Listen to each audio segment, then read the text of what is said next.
परिचय। विभिन्न मिश्रणों के अवयवों को क्रोमैटोग्राफी, आसवन और प्रभाजी आसवन द्वारा पृथक किया जा सकता है। तो आइए इस मॉड्यूल में हम कुछ अन्य पृथक्करण की विधियों की चर्चा विस्तार से करें। उद्देश्य।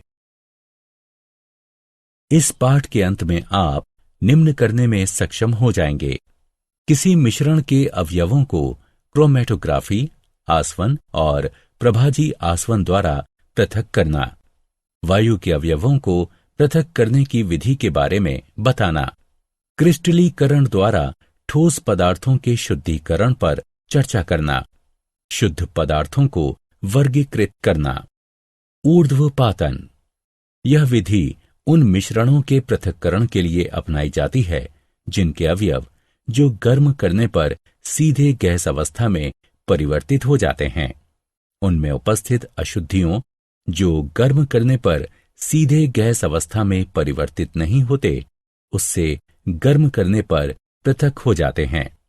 इस चित्र में यदि अमोनियम क्लोराइड और साधारण नमक के मिश्रण को गर्म किया जा रहा है तो अमोनियम क्लोराइड ऊर्ध्वपातित हो जाएगी, जिसका शीतलन करके ठोस रूप में पुनः प्राप्त किया जा सकता है तथा नमक नीचे ही रह जाएगा। क्रोमैटोग्राफी। इस विधि द्वारा किसी द्रव से उसके रंगीन अवयवों को छानक पत्र अथवा सोखता कागज की सहायता से पृथक किया जाता है। छानक पत्र की पट्टी के एक सिरे पर स्याही की एक बूंद रखिए और वो सिरा जल से भरी एक परख नली में डालिए। स्याही 2 या 2 से अधिक रंगीन अवयवों का मिश्रण होती है। वह अवयव जो जल में अधिक घुलनशील है, पानी में जल्दी घुलता है और पृथक हो जाता है। आसवन। इस विधि में परस्पर घुलनशील द्रवों को उनके मिश्रण को उबालने के पश्चात उनके वाष्प के शीतलन द्वारा उनको संघनित करके पृथक किया जाता है। साधारण आसवन का प्रयोग उन 2 परस्पर घुलनशील द्रवों को पृथक करने के लिए करते हैं जिनके क्वथनांकों में पर्याप्त अंतर होता है। यदि एसीटोन और जल को आसवन उपकरण में गर्म किया जाए तो एसीटोन का क्वथनांक कम होने के कारण वह जल से पहले उबलकर वाष्पित होगा और शीतलन विधि द्वारा संघनित होकर जल से पृथक हो जाएगा। प्रभाजी आसवन। प्रभाजी आसवन का प्रयोग उन 2 परस्पर घुलनशील द्रवों को पृथक करने के लिए किया जाता है जिनके क्वथनांकों में 25 के से कम का अंतर होता है। प्रभाजी आसवन का प्रयोग पेट्रोलियम के अवयवों तथा वायु से विभिन्न गैसों को पृथक करने के लिए किया जाता है। वायु के अवयवों का पृथक्करण। वायु विभिन्न गैसों का मिश्रण है।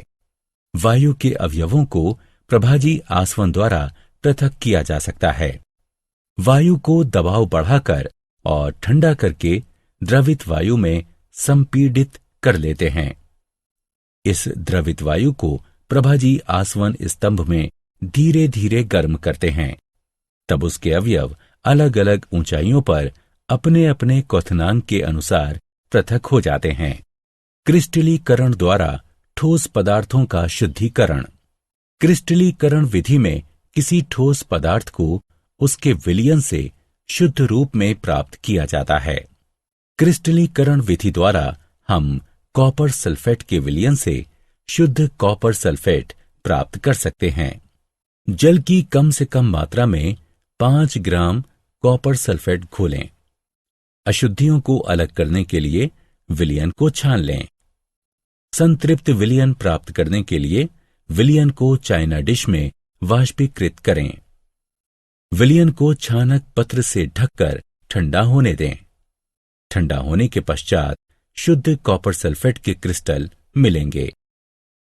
शुद्ध पदार्थों के प्रकार। शुद्ध पदार्थ 2 प्रकार के होते हैं जिन्हें तत्व और यौगिक कहा जाता है। तत्व यह पदार्थों के मूल रूप होते हैं जिन्हें किसी भी रासायनिक अभिक्रिया द्वारा अन्य सरल रूप में नहीं तोड़ा जा सकता है। इन्हें धातु, अधातु और उपधातु में वर्गीकृत किया जाता है।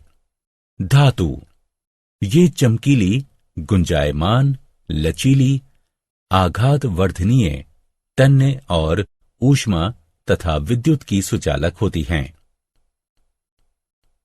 अधातु ये चमकीली, गुंजायमान, लचीली, आघात वर्धनीय तथा तन्य नहीं होती हैं तथा ये विद्युत और ऊष्मा की कुचालक होती हैं।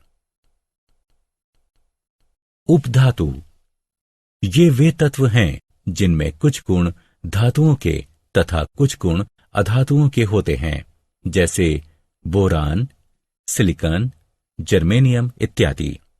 यौगिक ये वे पदार्थ हैं जो दो या दो से अधिक तत्वों के एक निश्चित अनुपात में रासायनिक संयोजन से बनते हैं, जैसे जल, कार्बन डाइऑक्साइड, शर्करा, नमक, आयरन सल्फाइड इत्यादि।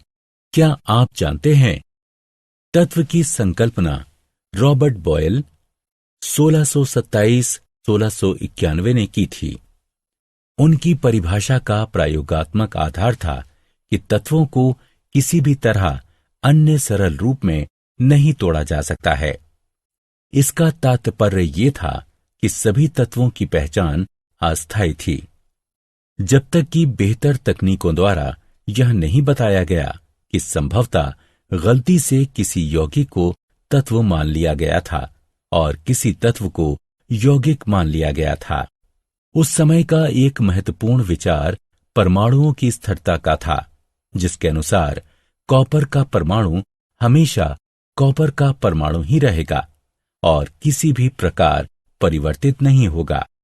रेडियोधर्मिता, संलयन और विखंडन जैसी आधुनिक खोजों ने इसे गलत सिद्ध कर दिया। सारांश। आइए हमने जो कुछ सीखा है उसे संक्षेप में दोहराएं। पृथक्करण की सही तकनीक का प्रयोग करके किसी भी मिश्रण से शुद्ध पदार्थों को प्राप्त किया जा सकता है। शुद्ध पदार्थ तत्व अथवा यौगिक हो सकते हैं। तत्व पदार्थों के मूल रूप होते हैं जिन्हें किसी भी रासायनिक अभिक्रिया द्वारा अन्य सरल रूप में नहीं तोड़ा जा सकता है। यौगिक वे पदार्थ हैं जो दो या दो से अधिक तत्वों के एक निश्चित अनुपात में रासायनिक संयोजन से बनते हैं।